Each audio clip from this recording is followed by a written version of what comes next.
Well, autumn has definitely arrived here in the ant village.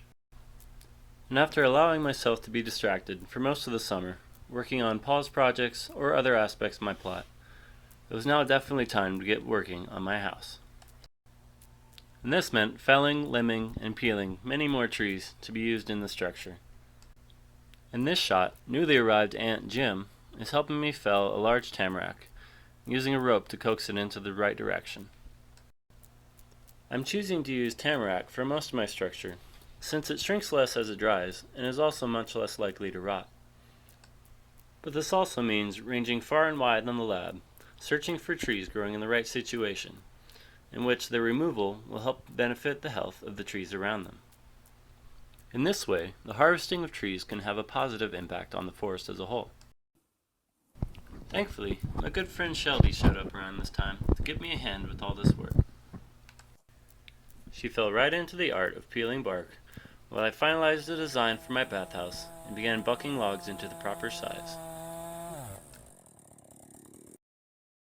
Meanwhile, the excavator was now over at Evan's plot, and he was busily transforming his acre into his own permaculture creation.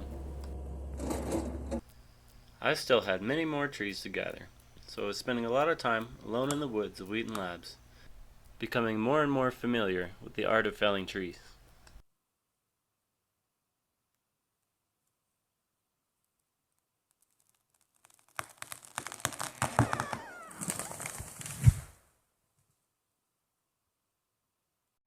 I was also getting much faster at peeling bark, but there were still many trees to gather, and as the days got shorter, the work took on a sense of urgency.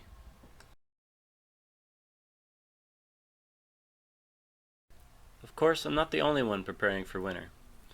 It was time to insulate the beehives so that they'd be warm throughout the winter months, and me and Shelby happily took on the job.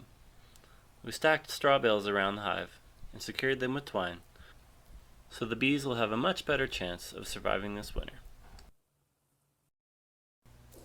I finally had most of the logs cut needed for my bathhouse, and so the job began of gathering them up from all over the lab and bringing them back to my plot. Some of the smaller logs I could manage on my own, although certainly it was no easy task. Still, I much prefer this to any gym membership. Back in my plot, Shelby helped me unload the logs and arrange them into different piles for different parts of the house. Many of the logs were much too heavy to move by hand, and for these, my little red truck proved to be very useful, dragging the logs out to the road. Once out to the road, I could then use a handy tool called a log arch, which lifts up the front of the log, allowing it to be more easily skidded behind the truck. I made many trips into the forest with the log arch, gathering up all the logs needed to build my bathhouse. In all this time that I'd been gathering materials, Jim was busily working on his own home and almost had it finished. And Kai, who showed up as a gapper, was now building his own structure on Evan's plot. And Emmett had used the excavator to create some very cool earthworks on his plot, including this crater garden. In early October, Mike Oehler himself came out to the ant village to see our structures and offer advice on our designs. He and Paul had a lively discussion about drainage concerns at my bathhouse site. Next we headed over to Evan's plot, where he told Mike all about his small structure, which he calls Siesta. We also toured Kai's structure, which is very similar to Mike's original $50 underground house. Kai has put a lot of work into his uphill patio and terraces. It's amazing how much he's got done in such a short time. And finally, we checked out Jim's structure, which is looking to be the first one to be completed, even though Jim was the last to show up.